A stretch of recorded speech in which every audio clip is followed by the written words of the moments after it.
প্রায় 1 বছর আগে আমার বিয়ে হয়েছিল।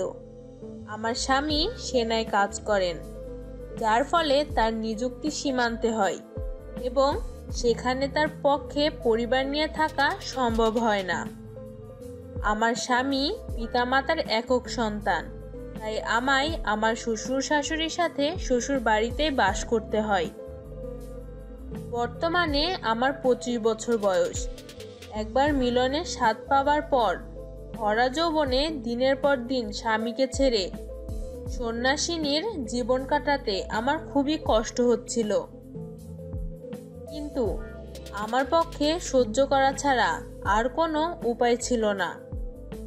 বিয়ের পর শ্বশুর বাড়িতে গিয়ে প্রথম সাক্ষাতেই আমার সন্দেহ হয়েছিল আমার শাশুড়ি মায়ের চেয়ে শ্বশুর বাবার বয়স অন্তত 10 বছর কম। বাবা যথেষ্ট দৃঢ়ভাবে তার যৌবন ধরে রেখেছেন, সেখানে শাশুড়ি মা বার্ধক্যের দোরগোড়ায় পা দিয়ে ফেলেছেন। বাড়িতে নতুন আসার কারণে আমি কাউকেই আমার মনের সন্দেহ প্রকাশ করতে পারিনি। কিছুদিন বাদে আমি জানতে পারলাম আমার শাশুড়ি মার দ্বিতীয় বিবাহ হয়েছে। তার প্রাক্তন স্বামীর সন্তান আমার বর। সেই ভদ্রলোক প্রায় 20 বছর আগে দেহ রেখেছিলেন।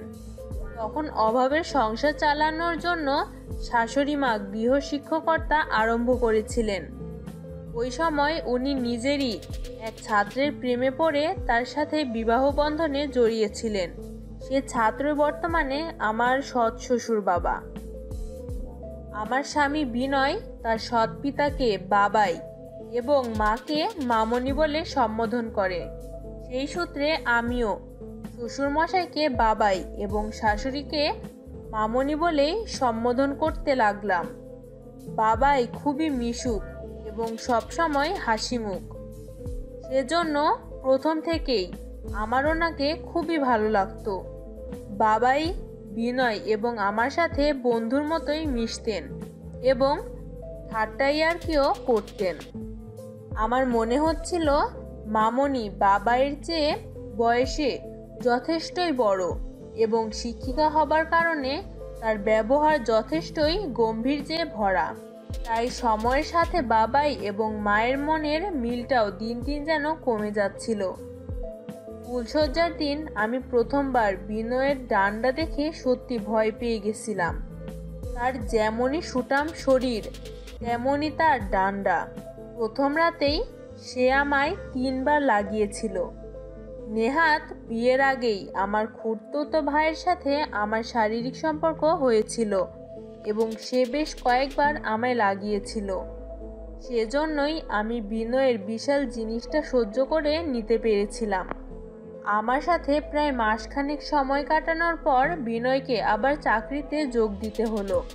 তখন বাড়িতে বাবাই মামনি আর আমি থেকে গেলাম।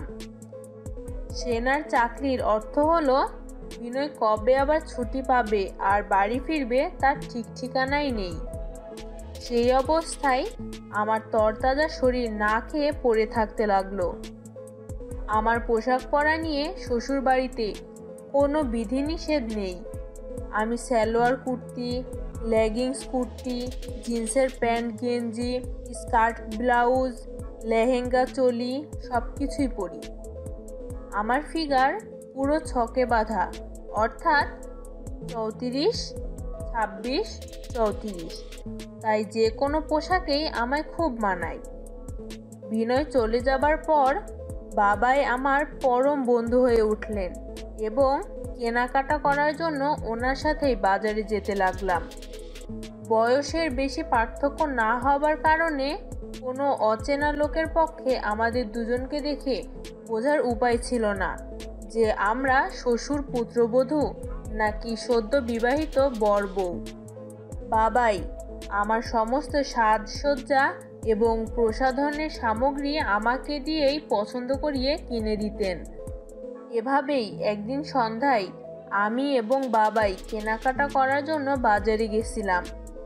সেদিন আমার পরনে ছিল জিন্সের প্যান্ট এবং গেঞ্জি, যার ফলে আমার 32-20 সাইজের সুরালো এবং খাড়া স্তন দুটি গেঞ্জির ভিতর দিয়ে তাদের উপস্থিতি জানান দিচ্ছিল।